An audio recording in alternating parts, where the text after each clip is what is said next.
Ama naming nasa langit, sa makapangyarihan at maluwalhating araw na ito ng araw ng pagkabuhay, kami ay lumalapit sa inyo ng puno ng kagalakan, pasasalamat at pagpupuri.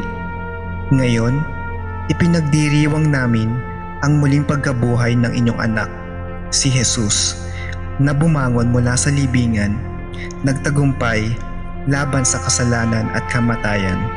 Salamat o Diyos sa kanyang buhay na ibinuwi sa krus at muling nabuhay upang kami ay magkaroon ng buhay na walang hanggan.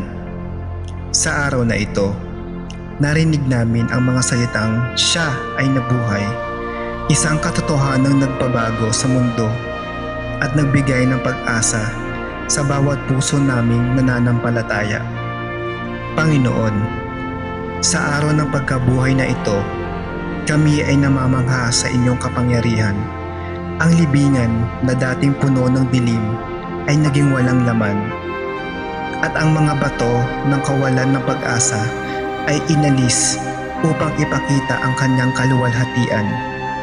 Ama, salamat sa pangakong dala ng muling pagkabuhay, na kahit ang aming mga pagkukulang at pagsubok, may bagong buhay na naghihintay sa amin dahil kay Jesus.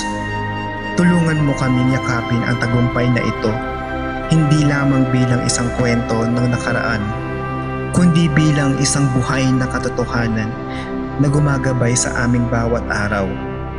Sa gitna ng aming pagdiriwang, hinihiling naming maramdaman ang lalim ng kanyang sakripisyo at ang saya ng kanyang pagbabalik.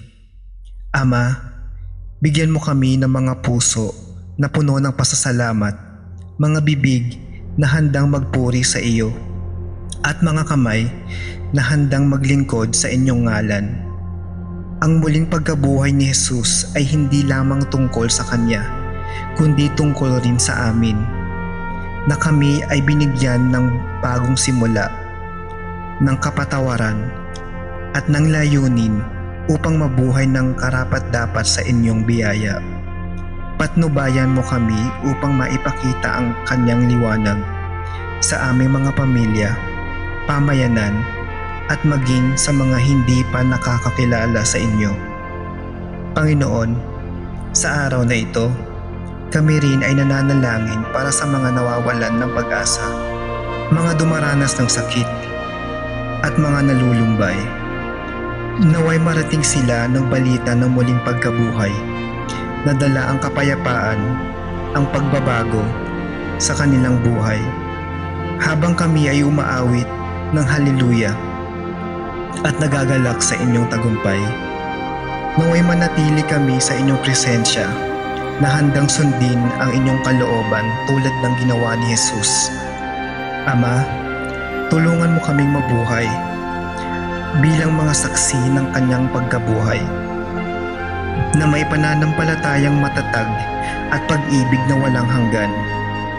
O Diyos, salamat sa hari naming si Jesus, na namatay, inilibing, at nabuhay muli para sa amin. Sa araw ng pagkabuhay na ito, naway mapuno ang aming mga puso ng kanyang kapayapaan at ang aming buhay ng kanyang layunin.